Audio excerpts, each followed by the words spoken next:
Welcome to the Talkin Network. My name is Boogie Bentley. It's National Signing Day. Tennessee set to lock this thing down. Don't think there's going to be a whole lot of shakeup today. I don't think there's going to be a whole lot of excitement. You know, most of these guys, I think there was like 15 of these kids are already signed and going through bowl practice. So don't expect a whole lot of drama. There are a couple of names we will watch for later in the day, but we're going to talk about this class. We're going to talk about signing day. You know, it's not like the old days. The old days of pulling out the laptop, sitting down, spending the whole day refreshing VAWLS. The days of watching a fax machine. I mean, I remember they had a camera set up on the fax machine so you could see the letters of intent come in, and you're waiting, and the excitement and guys decommitting and flipping, and in the middle of the day, just complete chaos.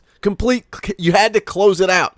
But now the game has changed. It's kind of different. I think it's going to be relatively quiet day. You know, really the only drama that we saw down the stretch was Sylvester Smith, and even that did not come as a surprise. He flips to Auburn.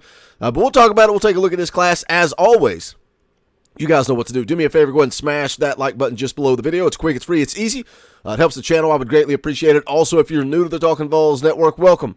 We're not experts. We're not insiders. This channel is for the fans, by the fans. If you like what we do, make sure you subscribe. Click that bell for notifications. You won't miss out when we go live or when we drop a video. We will be live tonight, 7 p.m. Eastern Time. Myself, Dauber, Xavier, and Gabe are going to get on here and kind of go through this recruiting class together. If there are any flips, any changes, any drama, we'll break it down tonight at 7 p.m. Eastern Time. But let's jump into it. I just want to take a look at this class in general, this 2023 class. And a lot of people out there say, you know, we're going to have a tough season coming up in 2023. But a lot of people in this community, part of the Talkin VAWLS Network, have that confidence that Tennessee is going to do something special in 2024. And I think a lot of that is in part because of this class of 2023 that Josh Heupel and this coaching staff have put together.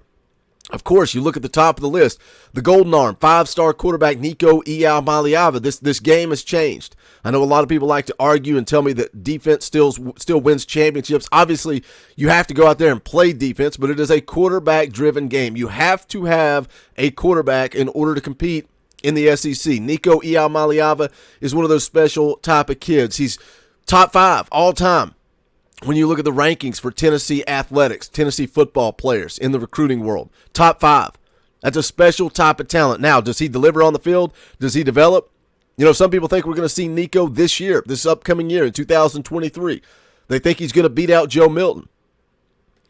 Nico's a special kid, and he is the premier piece of this class of 2023 for Josh Heupel, but also something that Josh Heupel seems to prioritize. This coaching staff prioritizes, and that is the edge rushing position. Caleb Herring, Shandavion Bradley in the class of 23.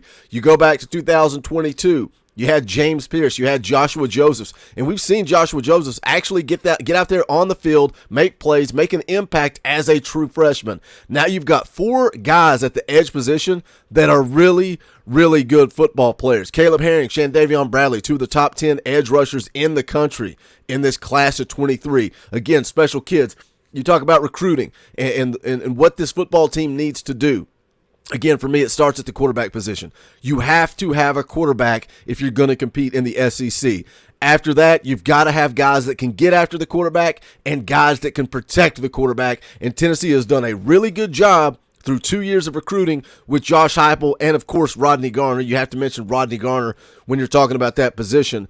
But adding 4 really good standout edge rushers that can hopefully come in under Rodney Garner, develop, and change this defense. And I know we talk about the secondary, and we'll get into that in just a second because there's some key pieces in this class that are going to help build up that secondary as well. But we talk about the lack of pass defense, and yes, we need help in the secondary. We need help at the corner position, at the safety positions.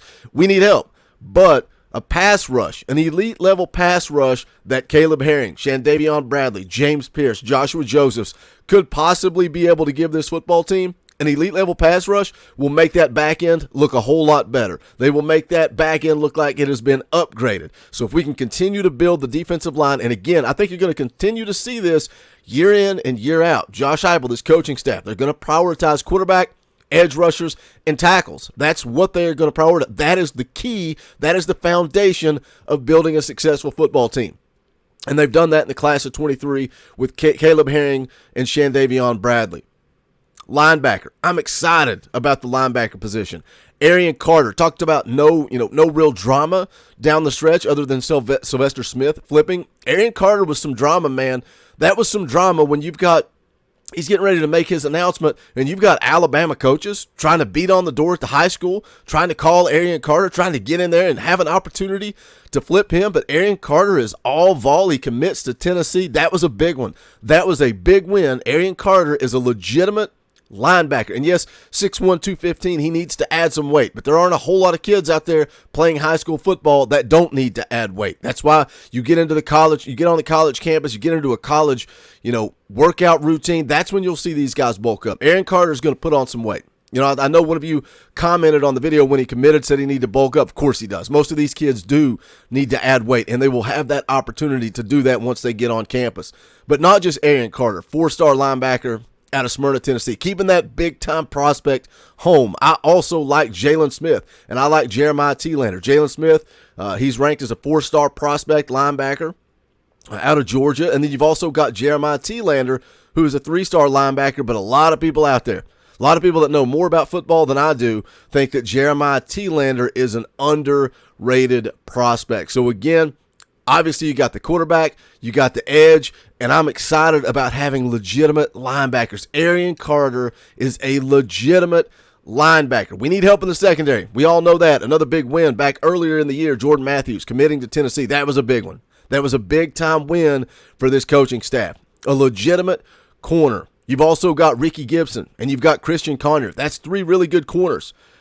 Christian Conyer ranked as one of the top players in the state of Kentucky. And that's what Tennessee was able to do. They were able to go in and cherry pick some of the top players out of all the surrounding states, but then also lock down those Tennessee guys like Caleb Herring, those Tennessee guys like Arian Carter. That's big-time wins on the recruiting trail for this coaching staff. I think they've done a good job, again, with the quarterback position, guys to get after the quarterback, and guys to protect the quarterback. Now, the day's not over. Some of the letters are coming in. You can follow on Twitter. Josh Heupel's tweeting out every time one of these guys sends the letter in. Don't expect a whole lot of drama, but we do have a little bit. We do have a little bit to look forward to. Again, in the class of 23, Knoxville running back Deshaun Bishop is selecting between Tennessee and App State. And again, don't get it twisted. Don't get it confused, because some of you guys commented, some of you guys upset in the Facebook group saying, oh, great, we're competing for App State. That's not necessarily the case. Deshaun Bishop, Knoxville kid, is he a take at Tennessee or not? I don't know. And that's what it's going to come down to. If he's a take, he's going to commit to Tennessee. If he's not a take, if the coaching staff is passing on him, he's going to end up at App State, but still put Tennessee in his final 2. It is what it is. That's what they do. The question it comes down to is, does Tennessee want to take another running back? I mean, that's it. Is Khalifa Keith good enough? But also you've got Cam Seldon. Is Cam Seldon going to be more of a wide receiver or more of a running back? That's the conversation. Can they add Marshawn Lloyd, or Marshawn Lynch as I called him last night? Hey, sometimes the live streams get long. Marshawn Lloyd, can Tennessee add him via the transfer portal? Do they have that confidence? So we'll see what happens with Deshaun Bishop at 2 p.m. Eastern time. And then also, not the class of 23, but a little transfer portal action at 6 p.m. tonight. Ajani Cornelius, the offensive tackle from Rhode Island, will be announcing his decision. So we'll keep an eye on that as well. Don't forget, we'll be live tonight, 7 p.m. Eastern time, kind of recapping the day, getting a little bit more in-depth with this class of 23. We'll talk about whether or not Deshaun Bishop is a vol, and we'll talk about Ajani Cornelius and where he ends up. So make sure you guys tune in to that. As always, make sure you smash the thumbs up on the way out the door and go check out the official merchandise of the Talkin' VAWLS Network. Go to bonfire.com/store/TalkinVaults. We appreciate the support. Also, thank you to the members of the channel. Some of you guys continue to kind of renew those memberships. We appreciate it. That gives us the opportunity to do this thing full time, and that's the goal. That's the vision, is to bring you as much content as possible. If you become a member of the channel, hit the join button down below. It's as little as 99 cents, or you can give a little bit more if you're financially able. But we appreciate you guys. Without you, this channel would not exist. This channel would be nothing. So thank you for the support. That's going to do it for this one. This is the Talkin' VAWLS Network. My name is Boogie Bentley. Go Big Orange.